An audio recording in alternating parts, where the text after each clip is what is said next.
Yo, what's up, ladies? I'm Kyle, I'm a Pisces, and I know what a girl needs. Oh my god. Oh my god. Am I on the wrong podcast? Oh, you're on the right one, but I see this is going to be one of those days. My god. Oh, I'm sorry, guys. I was in my B2K mode right now with the What a Girl Wants interlude. I assume you guys don't want to continue with this? No. This ain't 2002. Keep your B2K. Oh, God. Well, guys, welcome back to the podcast. We are live from the Grilled Chicken Studios. Actually, the Grilled Chicken Studios are no more. We vacated that space. We moved on up. Now we're in the, drumroll please, Barbecue Chicken Studios. Look at this. Tom getting a little bit more flavor in this place. We're making progress, people. We definitely are. And that will actually explain why we've been gone for so long. Ed's been on the move and Tom's been on the move, and I've just been chilling waiting for us to do this next podcast. I know a lot of fans have been asking, but we're finally back. Kyle is here, Tom is here, and Ed is here. What's going on, fellas? What's up? Good to chilling. be back. We got a lot of stuff to cover because in our absence, R&B has been wilding out. So somebody's got to put these players in their place. Absolutely. And just to give everyone a quick reader's note, this podcast might go for about 4 hours. So before I get started, Tom, why don't you take the lead on this one, since you've been the guy that changed up our studio and you've done all sorts of crazy things while we've been away. You ready for this, Ed? I'm going to put you on the spot. Player, I live on the spot. I want you to rank the 6 members of New Edition from best to worst. Oh my gosh. This is fun. And it's going to get me in so much trouble. Yes, it is. All right, we ready? Go. Are we doing it from best to worst or worst to best? Best to worst. All right. So, number 1, easily, no question, at me if you disagree, is Johnny Gill. That voice, man. Like, I was an okay fan of New Edition. Like, I liked them, but they were always sort of a teeny bopper band. And even as like a kid, it was, Oh, even young Ed had some maturity to him. So I was like, But when Johnny came through with those grown man vocals, on a perfect day, that's when the game changed. Johnny is number 1. You can fight me if you disagree, because I know these Bobby Brown fans are going to fight me. So whatever. That's number 1. Number 2, I will say Ralph. Again, they're going to fight, but who cares? Ralph he should have had a bigger career than he had. I think he's very underrated in the grand scheme. So we'll go Ralph for 2. Then we will go with Bobby, who, for those of you too young to remember the heyday of Bobby Brown, he was the Chris Brown of the 80s and early 90s. So, he has hits. I was never a big fan, but I still respect the music. So, okay for Bobby. But I do think that a lot of y'all have overrated him because y'all looking at him with the shirt off and not the vocals. So, Bobby's number 3. I don't know if I can rate BBD. They're kind of all the same to me. I don't know. Maybe Ricky and then Ronnie and Mike. I don't know. Those 3 you can just kind of throw into a bag and just pick one out. They're on the same level to me. Damn. As long as Johnny is number 1, we good. Throw into a bag. That's not nice. Well, my mentions are already on fire just in this first 2 minutes. So somewhere I'm Derek ready to Dunn go to just war with this one. Derek Dunn just passed out somewhere. Derek Dunn is the first one in my mention. Shout out Derek. Derek Dunn is rolling over in his grave right now. What? Can I just give a quick shout out to man, when we were gone for 3 weeks, we had people asking us where the podcast was and to come back. So man, we appreciate that. That's love. Yeah, we really do. And I mean, seriously, for the past couple weeks especially, I've gotten so many messages from either, I got Soul Side or my site on Soul and Stereo. So many people hitting a brother up like, is the podcast still exist? What y'all doing? What's going on? Is everybody okay? We're good. We just busy. So y'all don't pay us enough to do this on overtime. Chill. But we're back. Yep. Here's a funny thing, though, guys. Whenever we do a weekly podcast, there's just not enough to cover. But we're gone for 3 weeks, and there's so much new music out. But I want to get started on a new song by everyone's favorite Jodeci member, Mr. Dalvin. He actually put out a solo song. Vindication, Get Money. First of all, I don't think anyone expected this to happen, but I listened to the song, and yeah, shout outs to Dalvin, he's a good guy, but maybe there's a reason why he was in the background. I think people were surprised that he can actually speak, and he doesn't sit in the background, don't say anything. And just like, what did Dalvin ever do? And I'm not even trying to be funny. We've actually been asking that for years now. What did Dalvin do in the group?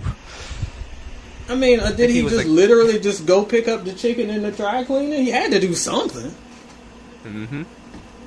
Well, to his credit, I listened to the song, and you can hear, like, the Jodeci sound on it. Like, the harmonies and the way he's singing on it, it does sound like a Jodeci type of record. I mean, the lyrical content is a little crazy, but you can hear bits and pieces of Jodeci on it. So he must have contributed to something, in terms of the production and the writing. Ooh, yeah. You must have X-Men hearing, Kyle. 'Cause I would listen hard and long. I ain't hear nothing but a bunch of foolishness. So it sounds like he's trying to apologize, though, for Dalvin. It's like, well, if you listen to the song Underwater with earplugs in, it actually sounds pretty good. Hey, man, it's the rule of thumb. A song doesn't sound good on the first try, but if you listen to it 30 more times at, like, the loudest volume, it'll eventually sound good. Everything sounds good at the loudest volume. I mean, I guess that explains the Bryson Tiller fans among us, so, okay. Oh, Barry. Shout out, Barry. All right. So we got the Mr. Dalvin single out of the way, and Tom, I want to throw it to you because I think you have some interesting news or facts about yourself that you wanted to announce. I think just recently you discovered that you were Jamaican, just like the rest of these R&B singers these days.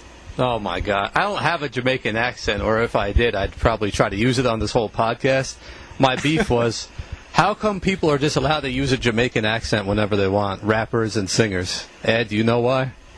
I don't know why, but I'm glad you brought it up because it kind of bothers me. In this era where we got to write a think piece and be offended about every single thing on the world, to me, of course, I don't have Jamaican roots, but I think it's a disservice to just... Now, it's one thing that if you produce a record that has Jamaican themes in it, if you have a song that has like the rhythms for the beat, okay, we cool. That's all right because that's playing homage to a culture. But when you suddenly dropping an accent and draking all over the place and like pretending to be Bob Marley on the beat, like that is, to me, a little borderline offensive, and it's appropriation to me. Now, of course, we're all doing it because we all love copying trends, and right now that's the hotness in the streets. But how is that different than a Miley Cyrus suddenly copying a black accent and like dropping all sorts of ebonics all over a song? We would get annoyed by that because it's cultural appropriation. I feel like this is the same too. So if you want to produce a song that has a little Jamaican flavor, cool. But please keep the accent out of your mouth. That is just... You're trying too hard, dog. Culture. I don't know it. I don't know, Ed, because Chris Brown just put out a new song called Questions, which samples one of my least favorite songs of the 2000s, Kevin Little's Turn Me On, and he had a little bit of a Jamaican accent on there. Do they have Jamaican people in Virginia, Ed? Jamaica? Oh my God. Virginia is a... I am from the Hampton Roads area, which is a naval station. It is a melting pot of all types of cultures. Yes, they got Jamaican. They got the jerk chicken there, jerk. Ah, well. Well, shout outs to Chris Brown. Put out a pretty good single. No, he didn't. Moving forward. Calm down. Just wait until October 31st. Heartbreak on a Full Moon released on Halloween. We talked about it off the air. He's going to put out his own version of Thriller. It's going to have trap sounds on it. We're ready. Stop lying to the people. I hope there's some auto-tune on there, too. Oh, no. Oh. Y'all are going to make me review this, and it's going to be the worst review I have ever written. Oh, boy. Now, I want to go to another single. This is one that the collaboration kind of surprised me a little bit. It was Jazmine Sullivan and Bryson Tiller, Insecure. And this is on Ed's favorite TV show on HBO, Insecure. Did you guys hear this song? I did, and it's not bad. It's the best Bryson Tiller song probably I've heard. And they ain't saying too much, but Jazmine dragged a little bit of R&B out of the man. So, of course, she does the heavy lifting, is well produced. I like the lyrics. I think it's a decent song. I was shocked to realize that was him on the song. I didn't listen to it. All I know about Bryson Tiller is he was the second coming of the R&B savior on his first album, but then he left it behind on the second album. That's all I know, literally. And player, I'm still trying to understand this mentality, how Bryson Tiller fans are so disappointed that this album abandoned him. This album is the exact same as the last album. He takes a bunch of superior singles, and he does the samples, he moans all over them, pretends to sing, and the only reason people are riding to the songs is because they're riding to that old production that's tried and true, that's already a hit. I mean, I can mumble over a Marsha song and it'll be banging because it's a Marsha song. So I don't understand why people are hearing something new when the biggest problem with the new album is it's exactly like the old album. Well, as somebody that actually went to a Bryson Tiller concert last week, I got the first-hand experience of Bryson Tiller and his quote-unquote singing, and let me tell you, there was not a lot of singing going on in that concert. So I don't know where this R&B savior thing is coming from. I think Barry Bars has done a number on our readers, but let me just say he is not R&B. But another interesting fact about this Bryson Tiller concert, Her was opening up for that tour, and if anyone wants to know her true identity, I actually got to meet her.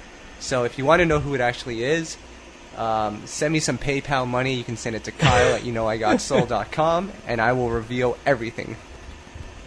Dude, the feds will be showing up at your door. You better be careful of that. Let me tell you something, player. I know that a lot of these artists like Her and Chance the Rapper, we kind of pretend that they're these underground people coming up, doing it on their own. Player, please. They got the feds behind them. You can play if you want to. They will be at your doorstep. No, this is a real Kyle, I Got Soul story. I got to meet her, her management, which they were cool. They were just like, Kyle, this is her, this is Kyle from I Got Soul. And literally the first thing that came out of my mouth was, hey, what's up, Gabby? How you doing? And their management just freaked out. Wow. I'm surprised you didn't get your teeth knocked out for that one. I think they were ready to, and then I had to explain that I had been following her for a long time, so it was all good after. Oh my goodness. I mean, no, we are still fronting like we don't know. I mean, this is equivalent of people not knowing that Clark Kent is Superman because he got his glasses on. Like, we all know what's up. That's pretty funny. Yep, it is. Moving on with the list of new songs. This one actually caught me by surprise. Pleasure P, who is, I Got Soul's #1 fan, released a new song, but it was actually an old song, written by Static Major, rest in peace to him, for a long time. And let me tell you guys, if Pleasure P keeps releasing old Static music, the top 10 for this year might just be all Pleasure P songs. Wow. I don't know, Clay. I'm a little in my feelings about this one because for a long time it's probably my favorite Static. Well, I don't know if it's my favorite, but one of my favorite Static songs. I still play it all the time. And I like that the song is getting exposure, especially because Static's not here anymore to promote it. But I also feel a little bit in my feelings that one of my favorite Static songs is kind of being co-opted here. So, I mean, that might be a little selfish on my part, but I don't know how I feel about that. Yeah. Wait a minute. What? Wait, hold on. Ed, your favorite artist, Keith Sweat, covered this song like 3 years ago. Exactly. I will say that, and we had this conversation with Kyle, that apparently Keith and Johnny did this, and I had no idea that this happened, so I still have to go back and listen to this. I totally missed that. I bet Keith Sweat didn't even know it was a Static song, nor let alone know who Static is. That's my bet. Oh, no, Keith definitely knows who Static is, because I remember they did a song together. Yeah, and Static was actually... Static's a huge Keith Sweat fan. Oh. Love Jones. That has Static on it. No idea. Yeah, he's a big fan, so I'm sure he knows of him. But my point is, it's when you listen to that song, it sounds like a Keith Sweat song, and that's why my wife is like, "This is why you like the song so much, because it sounds like a Keith song." So it doesn't surprise me that Keith and Johnny would cover it, but I do wish my man was here to get some of the credit for that, because that's my joke. Nope.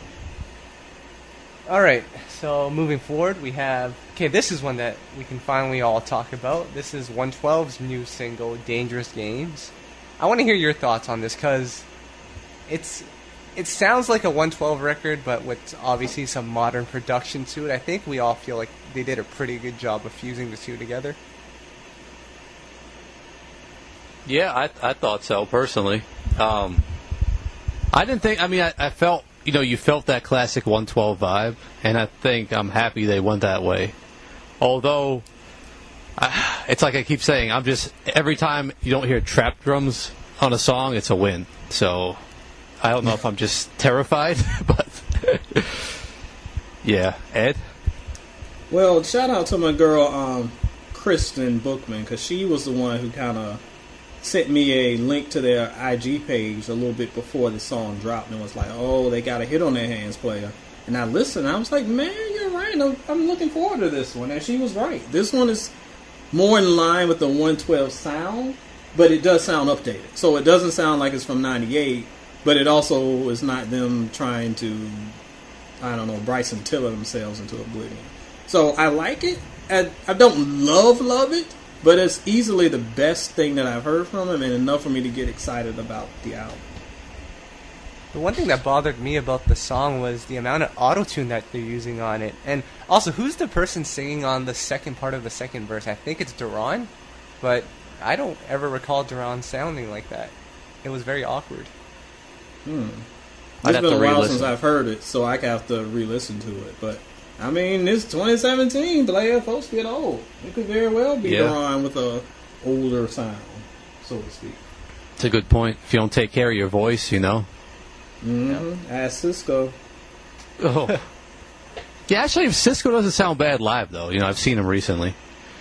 Oh, well, that's good, because the last time I heard the man, woo. And you know, Jazz is still a beast live. Unfortunately, he can't really move around too well, though. He had to kind of sit through most of the show. Poor Jazz. I know he's had some health problems, but there is no reason why that man shouldn't have had at least some sort of a solo career. Yep. No, for sure.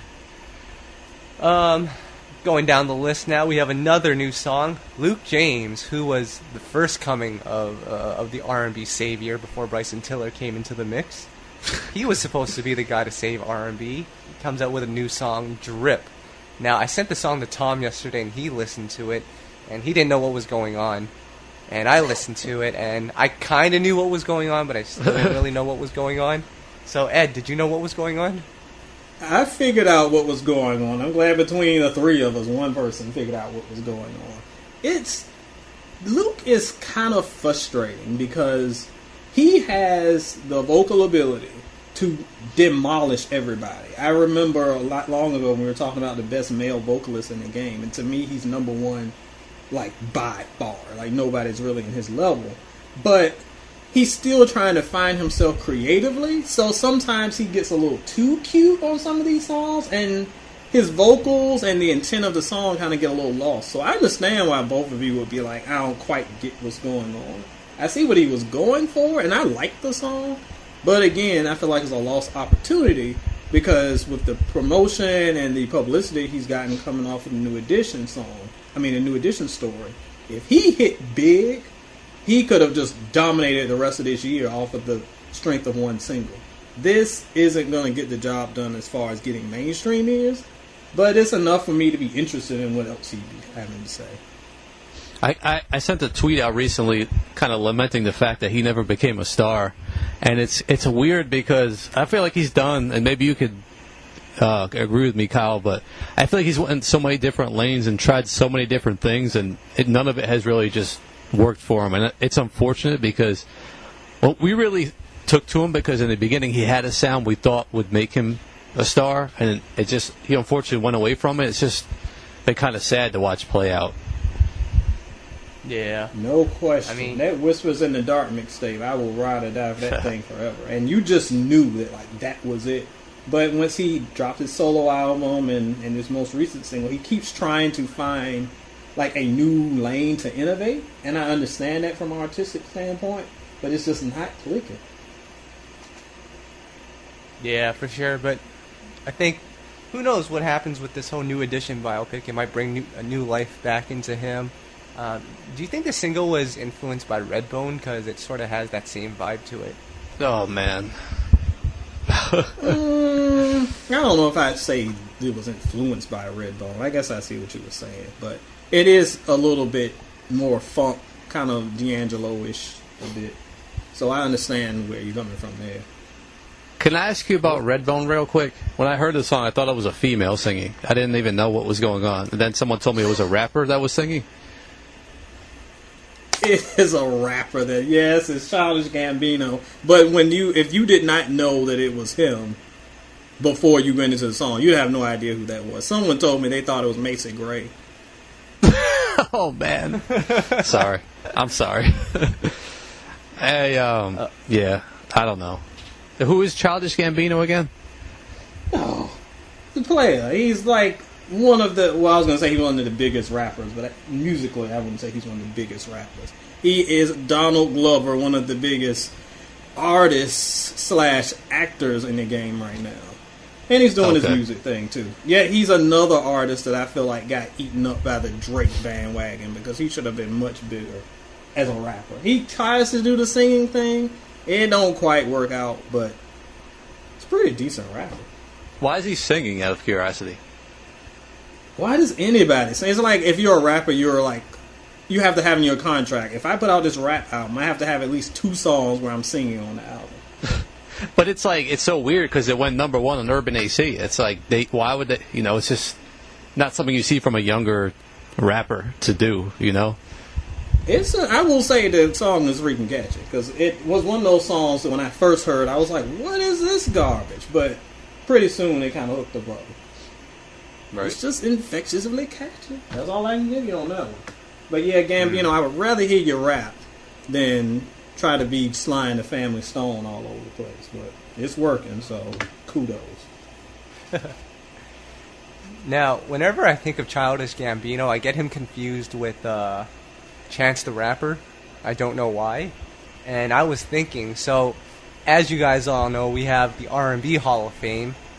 But Tom also created his own thing, which is like the Good Guy Award, where he just gives an award to everyone who's a good guy. So Joe gets that award, John B gets that award. Tom, does Chance the Rapper get that award as well? Because he's a good guy, right? I thought we talked about this already. He doesn't get that award. Oh my gosh, we've talked about this, but not publicly. Please state your case. I thought we talked last podcast about this and how he stole money or something, and then was like Bandit style, "Come and get me," to the producer who he owed money to. Remember that?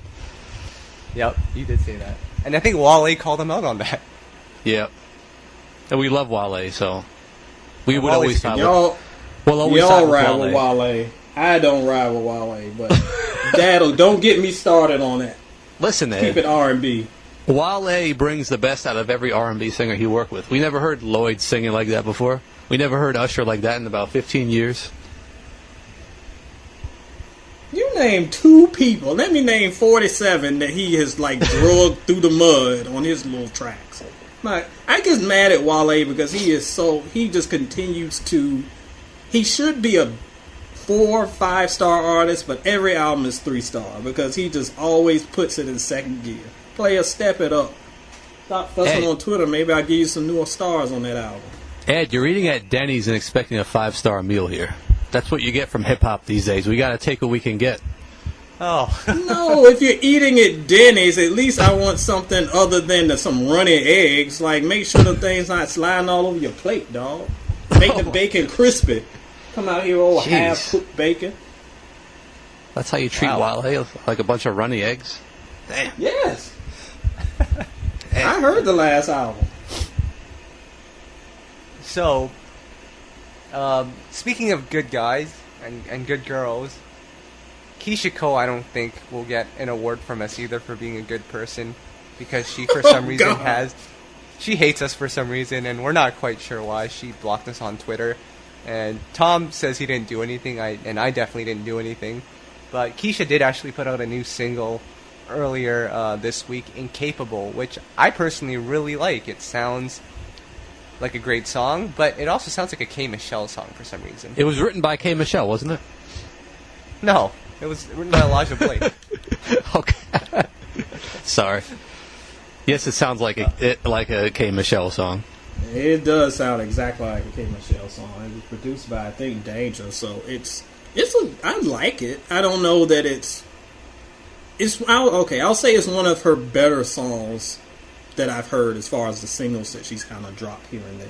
That one by far is the strongest, but I don't know. It's something about it that was solid, but it was missing something that really made it go over the top. And I don't know what it is, because the production's good, the songwriting is fine, her performance is fine. It seems like it's just missing some X factor to take it to the next level. Her singing was okay. I felt like she was screaming a little too much on the song, but I know where you're coming from. Keyshia Cole, there you go, screaming. Yep. Now let's talk about another new song, and we actually haven't talked about this off the air yet, so it's time to bring it up. Another one of R&B's saviors, Miguel, put out a new song, Skywalker, with Travis Scott. And let me just first off say that Adorn is probably still one of the most memorable R&B songs that have come out in the last 5 years. So to go from Adorn to Skywalking on these haters, Ed, the stage is yours. I mean, I'll actually go a little further. Adorn might be one of the best songs of the past 10 years. Like, it's pretty high on the list. Skywalking on these haters. I will say that when I went into this song, because people had warned me, you know how my shout out to my Twitter followers and my Facebook crew. And if cheap plug, if I haven't talked about this already, go to Facebook, join the Soul and Stereo Cypher. Look it up, because that's our Soul and Stereo Facebook group, and there's some cool conversations that goes on there. But anyway, someone in the group told me, they were like, "Oh, Ed, you're gonna tear this song up when you hear it." So I went into it with low expectations, because I expected some trap and some garbage, and it's more hip hop than R&B, but I didn't hate it. It's definitely far removed from Adorn, and Travis Scott needs to be burned at the stake. But if you take him out, it's okay for a summertime radio song. It ain't bad. It's not great, but it ain't bad. And again, it's so far removed from Kaleidoscope era Miguel. You guys gotta let that go, because I guess that ain't happening. So, but what it was, it's alright. A couple interesting things I wanted to say about Miguel. First of all, he's turning 32 this year, if anyone was curious. But you forgot the single from his last album, Kyle. I thought we all actually liked his last album, Wild Heart. Yeah, we did. I did. I know that it's gotten a very mixed response, but I didn't hate it at all. I like Coffee a lot too, and I didn't see. It's not like it just went from Adorn to like, and here we are. There was some in between. It's not like he totally flew off the handle, but it's interesting because I didn't hate it either, but mostly because I didn't hear auto-tune until the rapper came in. Which, why is a rapper using... Why is that like a standard these days? Rappers have to sing with auto-tune now and rap with auto-tune? Yes, we just discussed this. We just talked about it. It's a prerequisite. If you're rapping, you got to pretend to sing all over the track. With auto-tune, though. Anyway. It's like, I don't know. But anyway. But I didn't hate it because I didn't hear trap and I didn't hear auto-tune from Miguel. And I was like, this is pretty much what I expect. You know, you got to try to be commercial. It's just the way it is nowadays if you're a major label artist. So, but the most interesting thing to me was what I was telling Kyle, and I think we probably talked about this, was how Bruno Mars pretty much stole Miguel's entire lane that he could have slid right into, because I feel like Miguel is capable of that superstardom. He's a musician, you know, a singer. He could have made that last album that Bruno put out. You know, why not? So it's just disappointing to me that instead of something like that, we get something like this Skywalker song. So it's disappointing when you see the top artists we have, you know, going to those levels. It's very frustrating because, and it's why I get into arguments on, look, funny me getting into arguments on Twitter about stuff. But like, I get in arguments because you have an artist like a Bruno Mars, and fans are like, "Oh, he's appropriating, he's stealing R&B, and blah blah blah blah." Well, why isn't Miguel and anybody else doing this? If they want to do their pseudo rap stuff, there's a lane open, and if an artist wants to come in and capitalize and do it well, I ain't mad. I'm just happy the music's good. So Miguel certainly had the opportunity to do this, and he decided not to. And again, I'm not crapping on the song because it's okay. I like it. I've listened to it 2 or 3 times, and it gets better with every listen. Not necessarily what I want from Miguel, because we know he's capable of so much more. But if he doesn't want to go in that lane, you can't get mad at somebody else who decides to capitalize. Well, I think the problem is with Miguel's last album, Coffee didn't necessarily perform that well on the charts. So I feel like this time around he had to put out something that was a little more commercial. And I can't be mad at that. I think I've said in a previous podcast, my rule of thumb is you're allowed one of those commercial records just to get people's attention. So, I mean, if his whole album is like this, then that's kind of questionable. But I have no doubt that Miguel is going to go back to what we know, from him on this album. So I don't think that's a huge concern for me. But guys, that music video for the Skywalker song, that seems like something that we would do. It was a fun party. Yo. Now, I have not watched the video, so I haven't seen that. So the video is just him wilding out at a party? Well, tell me why I had it on, and my wife walked in, and she thought I was watching softcore porn because some girl was shaking her ass in a thong in the video. Oh, God. True story. Tommy True about to get story. caught up. I'm serious. She's like, what are you watching? This is a Miguel video. I don't know. Oh, boy.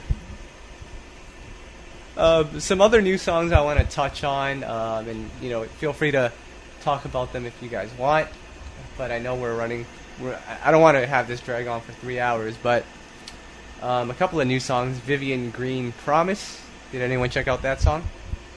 I did, and I liked it okay. Vivian is another of those artists that kind of frustrates me because I'm a huge fan of her first album. I thought it was, when she dropped that first album, I thought she was going to be a big star. And her subsequent albums have just always been okay. They've been solid, and they're always like 1 or 2 really good songs and just alright stuff. And she continues, even though I love her work with Kwame, most of the stuff is just okay. And this song is just okay. It's a good listen, but it's not like, oh, okay, here's a hit, here's a banger. So that's kind of my thoughts on that. Solid song, but I wish we could get a little bit more. I thought it was solid, too. I like the first single, I Don't Know Better. Shout out to Kwame, shout out to Vivian Green. I can appreciate what she's doing, doing all of it in-house with Kwame now and just kind of making R&B, staying in her lane, which the last album actually did pretty well. The single was a big hit for her. It led to a lot of, more visibility for her than we've seen in recent years, so that was good. So looking forward to seeing what she continues with for this album. It's coming out October 6th, I just saw. VGVI, I think it's called. Yeah, VG number 6. I'm still a big fan, so I'm hoping for big things. But, man, that first album was still my joint. And then another single that came out is by Sammy, Too Long. I actually had a chance to listen to the song. I actually like it. It's a pretty solid R&B song. Nothing out of the ordinary from Sammy, but just a solid R&B song. No complaints from me. I really like that song. I don't know why, but that one really, of all the new music, when I got back in town, I just kind of went through the site and just caught up on a lot of singles. And that one really stood out to me the most. I don't know what about it. It's just kind of fun. I like it.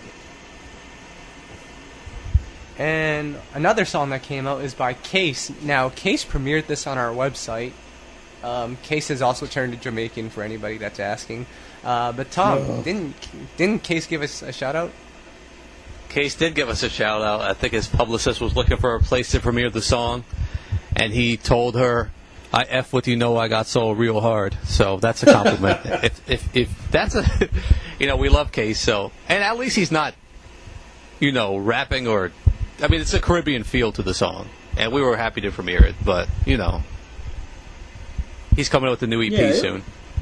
It was a good song, and I love that Case dropped the F-bomb, because that's our Case. I love that guy. Absolutely.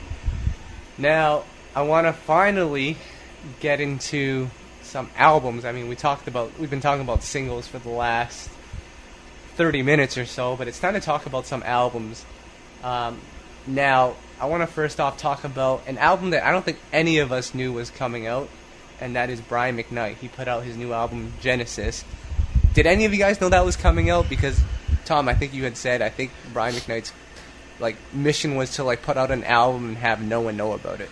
Oh man, that's I hate to say that. If we say something like that, we're not trying to diss anyone. It's like when your family messes up and you know your family could do better, you want to see them succeed. You got to call them on it. So, Brian McKnight, you're a legend. I don't know, you need to spread the word. You've made legendary music, so people want to know it's out.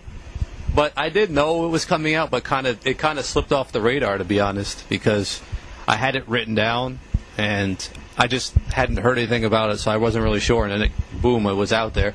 Nice of him to, put the cover art together on his own in his living room with his webcam. I saw that album cover, and I was like, who is still playing Mario Paint in 2017? Good Lord. But I had, like Tom said, I had no idea. And between the three of us, it's not too many albums that will completely slip by us. And that one, Kyle just was like, hey, did you guys know this was out? And we were like, when is it coming out? Oh, it's out now.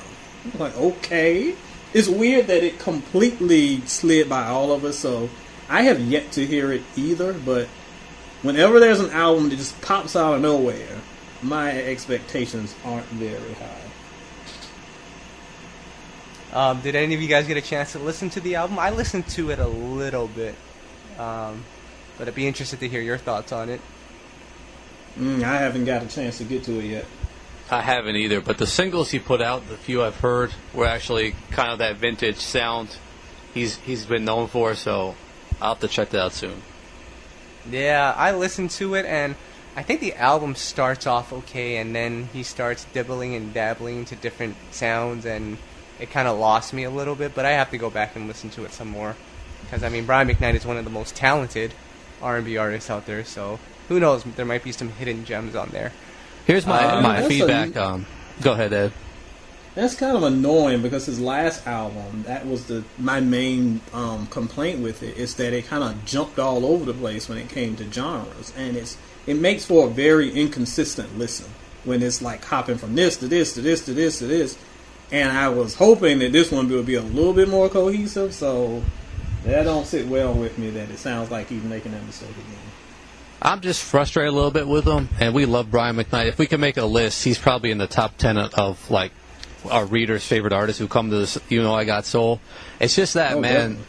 Definitely. He's just so kind of stuck in his own zone, doing a lot of the production on his own and releasing on his own. It's like he should be so much bigger than he is right now, releasing the like what Joe's doing, getting a lot of radio play. Brian McKnight's not getting any radio play, and that's on him, though. If he's going to do it himself, you got to have the budget. But it's like people are just forgetting about him in this day and age, and it shouldn't be like that, in my opinion. Yeah, it shouldn't. Another new album that came out, and this one was actually posted on every single R&B blog. It kind of caught us by surprise, but Julius Caesar put out his new album, right, Ed? Julius Caesar. Julius Caesar. I'm sorry, I meant Daniel Caesar. Oh my gosh! Player, cut his mic off.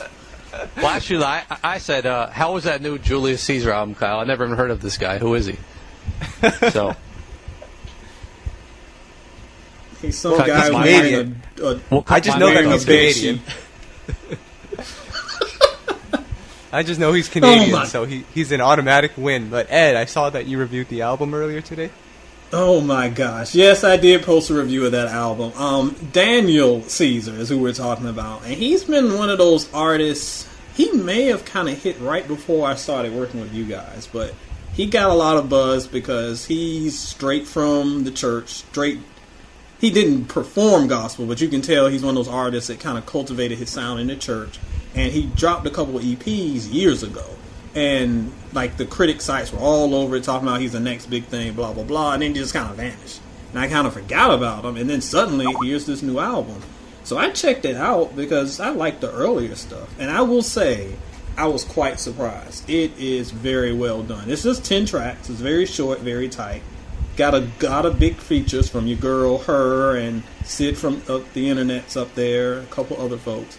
But it's just so well done. I was very surprised. And I think, as I said on Twitter, at the end of the day, when we're talking about best R&B albums of the year, you got to talk about Avery Sunshine, you got to talk about Stokely, and now you got to talk about Daniel Caesar being around it. It's a very well done piece of work. If I compare it to somebody, I don't know if I can compare. The closest comparison might be a early John Legend, sort of, but he is in such his own lane. I would encourage everybody to check it out on their own, see what you think. But I was quite impressed.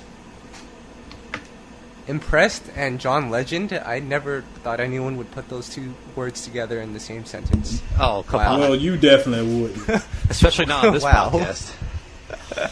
I said early John Legend player. I ain't say 2017. Well then. One more album I want to touch on, and I don't think either of you guys have listened to it. I actually just started listening to it before we got on this podcast, and it was Elijah Blake's new album, Audiology.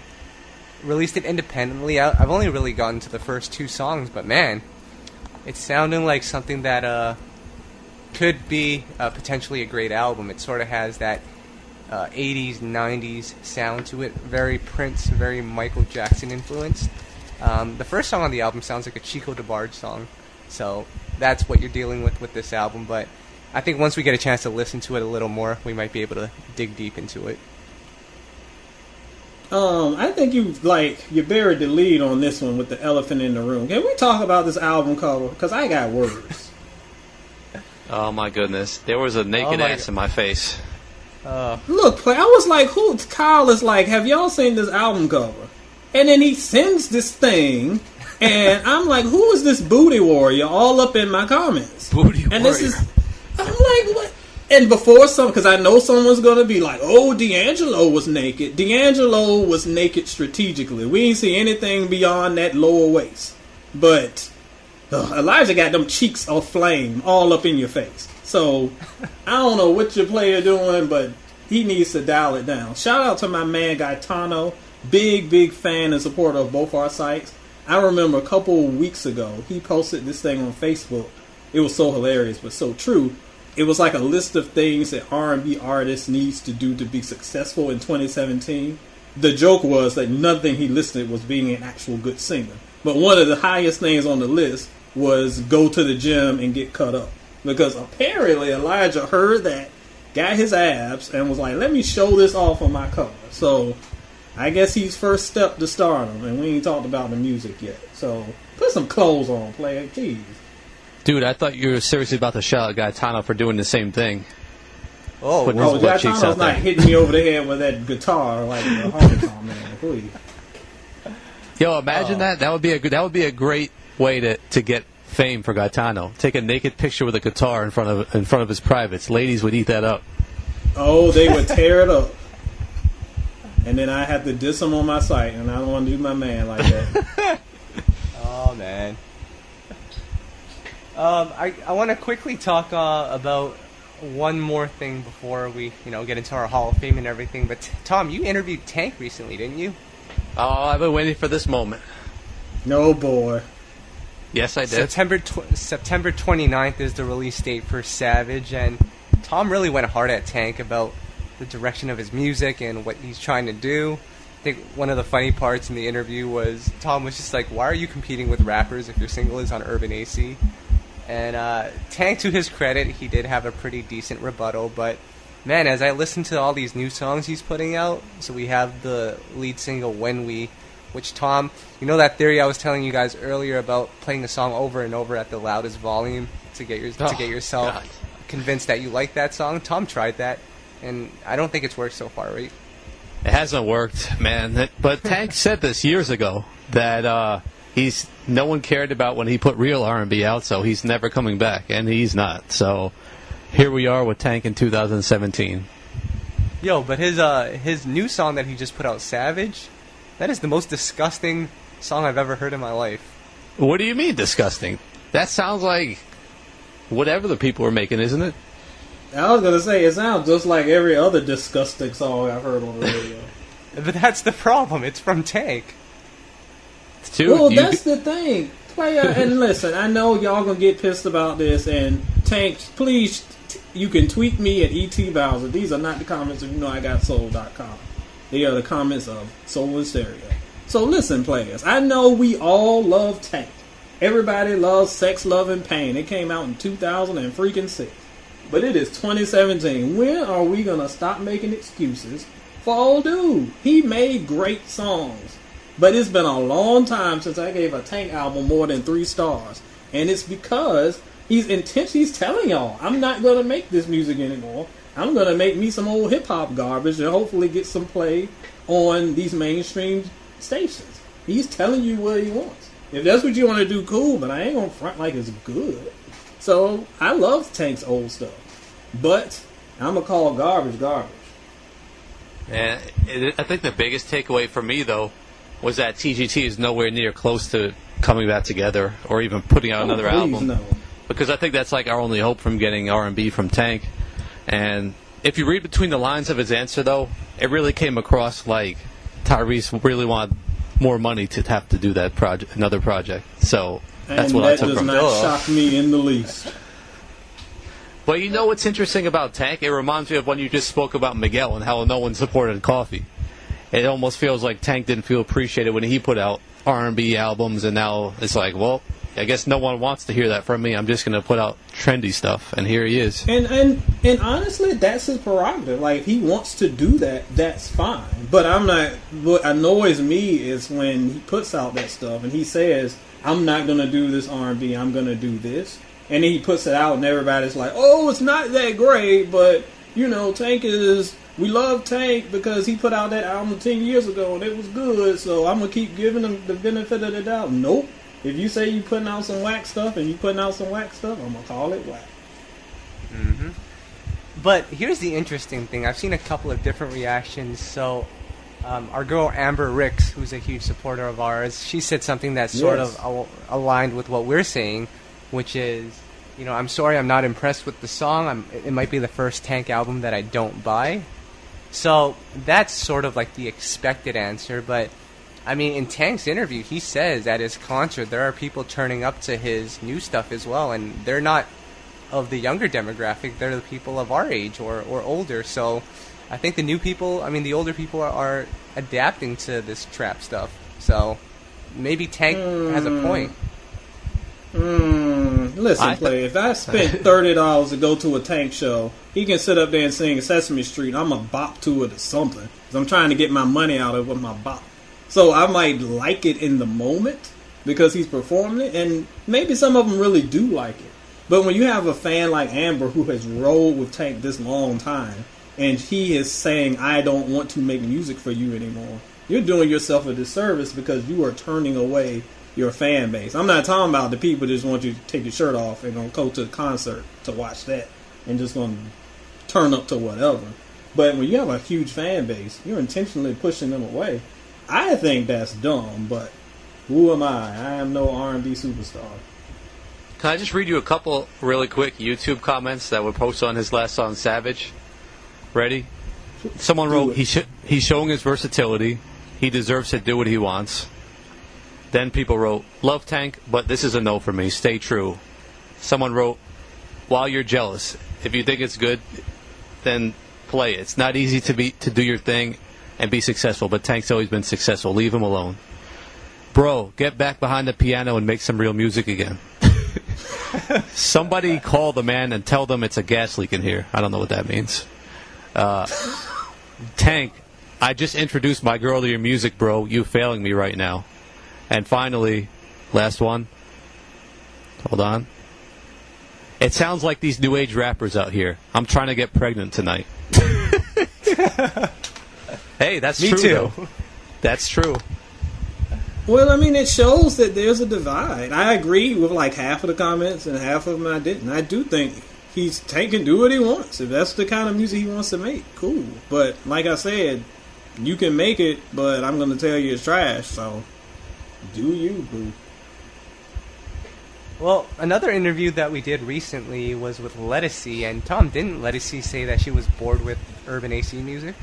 Yeah, I was really happy she said that because I'm pretty bored with it too. And see, I don't know if that was an excuse for her to want to make some type of trappy sounding stuff or whatever, but from hearing some of the new album live, it's not going to be that at all.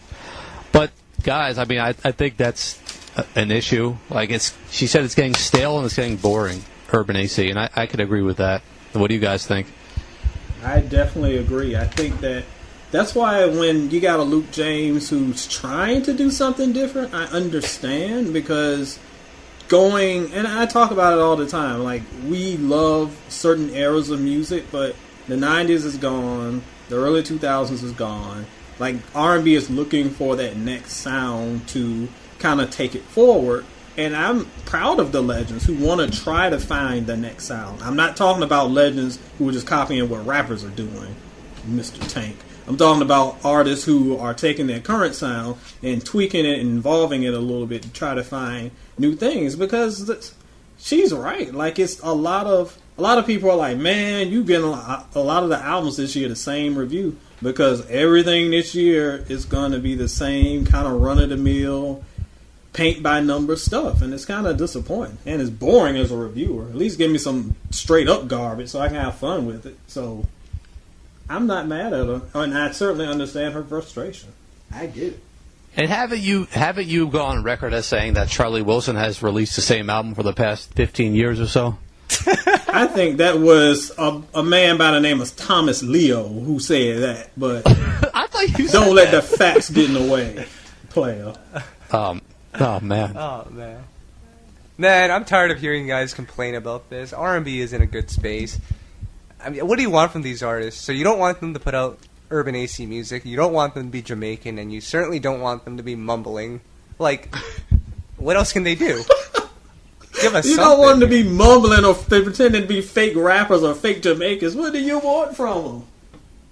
Oh my god. Shout out, like I said earlier, shout out to Julius Caesar, a.k.a. Daniel Caesar. Shout out to Avery. Shout out to Stokely. Shout out to Tone Stith. Even shout out to, like, Mary J. Those of you this year who actually put out some quality stuff. There's been quality R&B this year. But, man, there's a pile of stuff that is just so run-of-the-mill mediocre. It's been depressing. Ed, I got a question for you before we get into the Hall of Fame. Who is Jackie and what is this BED song? Because it sounds like he sampled Avant, and that confuses me. Well, yes. And I feel bad. It's my guilty. I was driving to Virginia 12 hours. It kind of sucked. But to get through that, I was playing that song. And I was like, man, this song is kind of catchy. Why is this song so catchy? I hope dude sends Avant a check every month like child support, along with a nice Christmas card. Because if it was not for that Avant sample, that song would be dead in the water. So I guess he found his Bryson Tiller moment. Find somebody who did it better and copy it. Wow. All right, guys. That was a lot that we covered, but it's time to get into everyone's favorite segment, the R&B Hall of Fame. And it's been so long, I don't even remember who we nominated last time. I think it was R. Kelly and... Who was the other person? Johnny Gill, was it? It was some old guy. Some old guy. Some old guy. Oh, my God. All I remember is both people got in, I believe. No, then it wasn't Johnny Gill. Oh, I can't remember. I remember R. Kelly getting in. No, 2 more nominations. Think about that while I nominate this first artist. I don't think we've done Jill Scott yet, right? We have not. That's a good one. Jilly from Philly. I mean, what can we say? Tom, introduce Jill Scott. You love Jill Scott. Introduce Jill Scott. Okay. She came out of Philly in that whole neo-soul movement. I vividly remember her first video. We all do. She was kind of rough back then, but she's kind of changed up her whole style, and it's kind of like almost a fashion icon now, a bit. So, one of the best voices. She really became the biggest star to come out of that whole Philly movement, in fact, looking back at it, which is interesting. Plenty of hits. One of the few artists who can tour on her own now. Am I putting her in the Hall of Fame? No, only because I think she still has more to prove. I think she has potential to be in the Hall of Fame someday, but I think she's got more time to go. Man, I hate when I have to agree with Tom. And they're going to be in my mentions about this because they already been in it earlier this year when I was talking about Jill. I'm a big Jill fan, but I feel like Jill is one of those artists who came out of the gate so strong. Like that first album, she made such an impression. And although her subsequent albums have been good, I think that she is still kind of chasing the success of that first album. So that first album put her on the map. Definitely one of the best R&B albums of that era. But I think when it comes, especially in more recent years, her impact has been more outside of the booth and in pop culture, where is it being with fashion, where is it being kind of body image issues, and even in acting, she's doing her thing there. So Jill is a big star, but as far as R&B Hall of Fame, not yet. I wouldn't say never, because she definitely has some room to grow. But not yet. You guys sort of hit the nail with that. I mean, the one thing about Jill, though, is that she's consistently put out big songs on Urban AC over the last 5 years. Every song hits number one pretty much, and her albums always go number one as well. And she's still one of the biggest names in R&B today. But I'm with you guys. I don't think she has it yet. I think that time will come eventually. But right now it's just not the right time. And also, I think, I'm not going to lie, I think the reason why Tom said no is he's pretty much said if music who's from Philly isn't getting in, then no one from Philly is getting in. Is this true, Tom? That's true. That's true. That is true. Plus, Monica's not even in. So how are we supposed to put anyone else in? Oh. I can't wait till an army of angry Jill fans reenacting that video talking about that she needs some Vaseline show up at your doorstep. Philly's a lot closer to New York than Alabama, so you better gear up. All right. My turn? Yep, so Jill Scott is not in, and now it's Tom's turn to nominate an artist. Who do you have, Tom? Someone we mentioned during this podcast, a group. I'm going to go with 112 this time. You know, this is a tough one, I think, but just to name their credentials, one of the top R&B groups of the 90s, obviously. You know, they carried it over. You know, it kind of was never the same once they left Bad Boy and went to Def Jam, but they've still had a big impact. They've had a lot of hits, you know, and we can all debate how many classic albums they've had. I think we have different opinions on this, but I'll let you guys speak to it first. Do you have them in or out?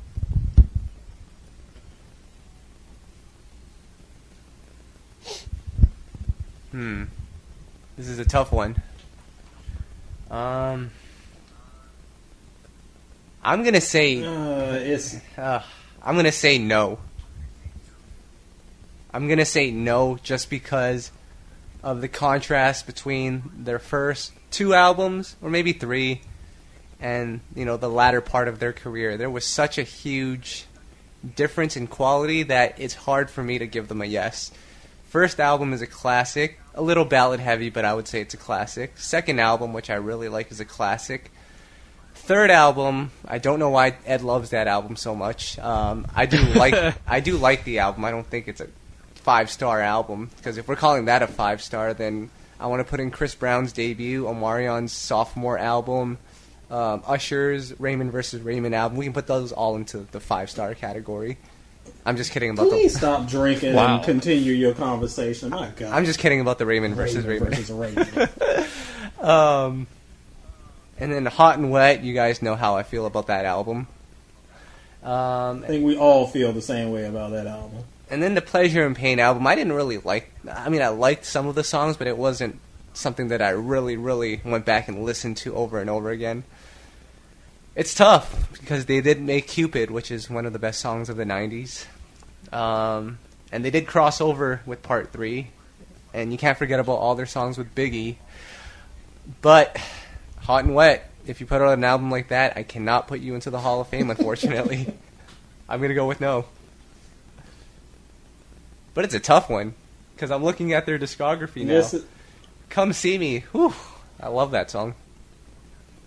Listen, player, it's a tough one. And I think my 112 fanboyness is well known around here at this point. I still contend that their first 3 albums you can't really mess with. And I know I would not give the third album 5 stars, but I would give it pretty high. So you're just wrong on that one with your Raymond versus Raymond garbage comparison and my feelings. Anyway, Kyle's kind of right. Like, the thing that if their career went from 96 to 2001 and stopped, maybe I would have a stronger argument, but the second half of their career was just such a drop-off. And I know we've discussed before with artists like Boyz II Men, where it's like, oh, well, they had a good album, and they had terrible albums after. And I'm not criticizing them or condoning them for having bad albums after, more so that I'm talking about how their influence waned so quickly. Boyz II Men was very influential throughout the biggest stages of their career. 112 put out phenomenal albums, classic songs. I still think Room 112 is their pinnacle. But when we look at influence, which to me is the determining factor in a lot of these Hall of Fame placements, that's kind of where they fall short. And that second half of their career, we all know the Hot and Wet Wife Beater album didn't quite work for anyone who has working ears. So it's a very hesitant, depressed, disappointing no for me. Oh, man. But really close. I would actually put them in, and here's my argument. To me, they have the credentials. I'd say they have 2 classic albums, and then they have 2 others that are solid. And then they also have probably one of the biggest disappointing albums I've ever listened to, because I was so excited for that Hot and Wet album. We all were. Oh, my gosh. I tried to like it, and man, at the age I was at, I was like, damn, this is probably one of the worst albums I've heard since I was, I don't know when, unfortunately. But I think they've done enough. Unfortunately, they didn't carry on after Pleasure and Pain, and they're coming back now, so maybe someday they can get in. Yeah, I think like Jill, the door isn't closed, because if they came back hard enough with this next album and they were able to once again kind of reinvent things and again become another force, because the game is really missing some strong R&B groups, because Lord knows Jagged Edge didn't do it earlier this year. Ugh. So there's the opportunity is there for them to step it up, and still one of my favorite groups of all time. But I'm glad Tom said yes, so at least one of us said yes. I don't say that. I will say this, though. 112 has some very solid writing credentials as well. I'm not sure if you guys have ever looked at the credits, but 112 has done a lot of stuff behind the scenes, and man, like, it's hard because they've done a lot of good music, and that Hot and Wet album, that just negates everything, unfortunately. Unfortunately, you are correct. Well, so 112 is not in the Hall of Fame. I think that's actually going to cause quite a controversial podcast. I can't wait to see our comments to see what happens with that. And I think that pretty much wraps up this week's podcast, unless I'm missing something. Actually, I am missing something, but we're going to have to do a whole separate podcast on that. EdSoInStereo.com. I was on the website the other week, and you listed out the 30 best albums from the 2000s, R&B albums. Oh, yes. Man, we haven't discussed that. We did not discuss that. I think we're going to have to wait on that one, but can you quickly let the people know what that was all about? Because that got me mad. Oh, it got you mad, but that's because you like living lies. So what we did was I made a master list of about 60 of the best R&B albums of the 2000s.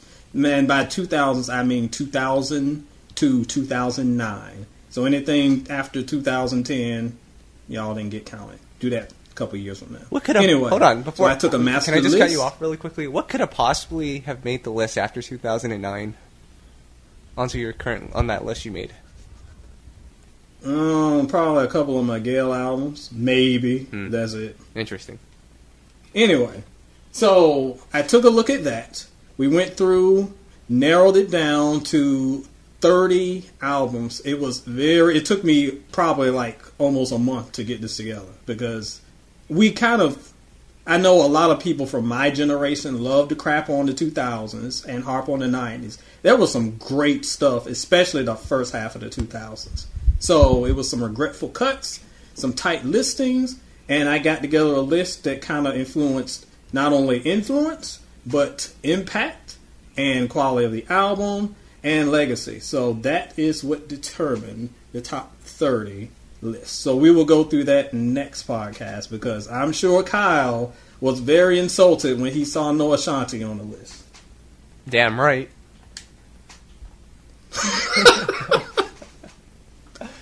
So I promise we'll get to that next time around, but if you want to catch up and take a look at that list, you can find it on soinstereo.com. Tom, what's going on with You Know I Got Soul? Apparently we got hacked earlier in the week. What? That's how you know we made it. We did get hacked. We got it resolved, though. We had to call GoDaddy and fork over some money, but we did. So, was it some ransomware? Because I heard that is going around heavy, and I'm paranoid. I think it was a stand of, I don't know, the Beehive or one of those sites that we did from time to time who just, finally cracked the code and got through to us. So, I don't know. But we're back. Other than that, we did those few interviews that you mentioned earlier. And we got the Brian McKnight streaming link if you want to check that out. Yeah. I got a couple of things going on next week, I believe. I think I'm going to be interviewing Tone Stith. I'm going to be possibly interviewing August Alsina to find out if he's actually R&B. Because we've confirmed Bryson Tiller is not R&B, but August Alsina is 50-50 right now. So we'll see which way the seesaw leans to. And, that seems to be it for You Know I Got. So, now that this is all over, you guys can stop complaining and finally listen to our podcast. I promise you we'll be back next week with another episode. But until then, this is Kyle. I'm a Pisces, and I know what girls need. Oh my God! Come on, you guys. We don't need you.